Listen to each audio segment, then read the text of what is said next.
ये पुस्तक विमोचन में मैं हूँ, ये भी एक होनी ही है। नहीं तो वैसे रजत कुमार कर जी के यहाँ गया तब ये सब पता नहीं था कि विशिष्ट संपर्क ऐसा हम करते हैं।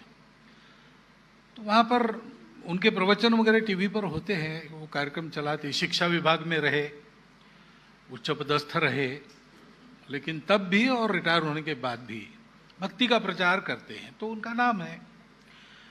तो उनको मिलने के लिए गए थे। सहज ही में उन्होंने कह दिया कि ऐसी एक पुस्तक है, उसका गुजराती अनुवाद हो चुका है, उसका प्रकाशन होना है, आपके हाथ से होना है। तो मैंने कहा ठीक है, अप्रैल में देखेंगे। साल भर के कार्यक्रम बन गए हैं।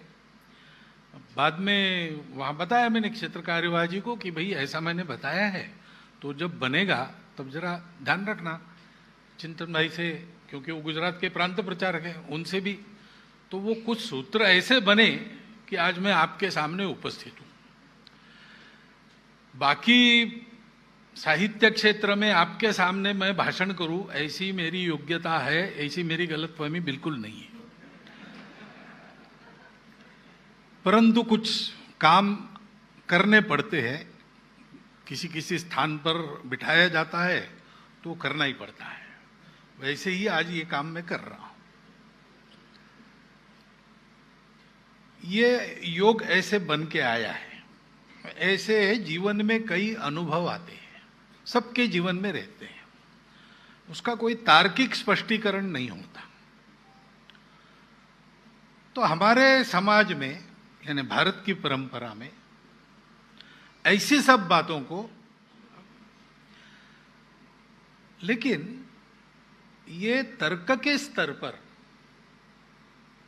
सिद्धि असिद्धि आदि, यानी सिद्ध करना या असिद्ध करना, ऐसे एक मानवीय प्रयास के स्तर पर दो बातें हैं।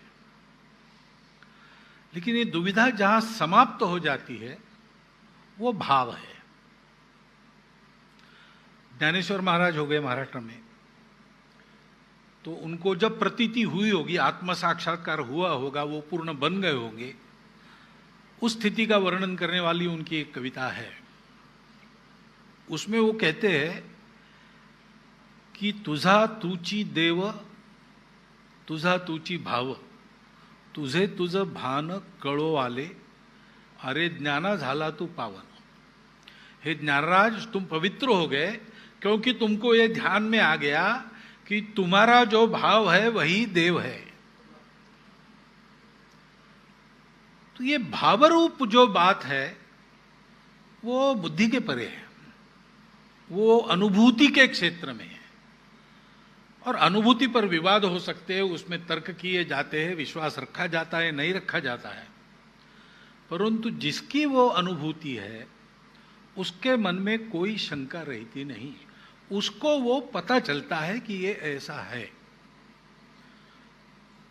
चीनी के मिठास पर भी श्रीमान रजतकार को मैं मिला और एक घंटा भर उनके घर बैठा, तो बातचीत में मेरे ध्यान में आया तो इस प्रकार के व्यक्ति है कि ये सब तर्क चलते हैं वगैरह, मालूम है, उन तर्कों में जाने की उनकी क्षमता भी है, लेकिन वो जाना इसलिए नहीं चाहते कि उनको अनुभूति है,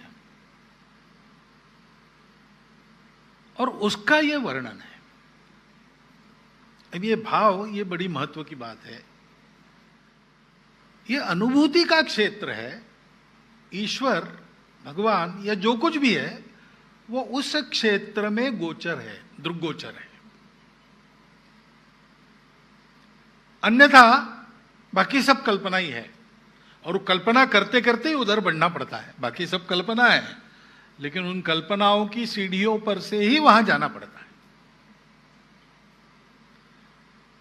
तो भगवान जगन्नाथ की ऐसी प्रतीति उनके पास है, और उन्होंने हम सब लोगों के लिए वो ग्रंथबद्ध की है। उसमें उसका उद्देश्य प्रचार प्रसार नहीं है, प्रबोधन नहीं है, वो केवल अभिव्यक्त कर रहे। वो जो भाव है हृदय में जब आता है, तब वो क्या क्या कराएगा बता नहीं सकते। फिर मूकम करोति वाचालम पंगुम लंघयते गिरिम, ऐसा उसका सामर्थ्य है। तो हमारे निरक्षर संत भी ऐसे महाकाव्य करके जाते हैं, ये उस भाव का चमत्कार है। मैं समझता हूं कि ये पुस्तक उस प्रकार की पुस्तक है और इसलिए उसमें एक साहित्य सौंदर्य भी आया है। वो कथन बिल्कुल अंदर से है, तो अंतर की अभिव्यक्ति की जो एक शक्ति होती है, फोर्स होता है, वो भी उसमें है। और पुस्तक पढ़ने के लिए बांध के रखना पड़ता है पुस्तक लिखने वाले को, वो अपने आप उसमें हुआ है, ऐसी वो पुस्तक है।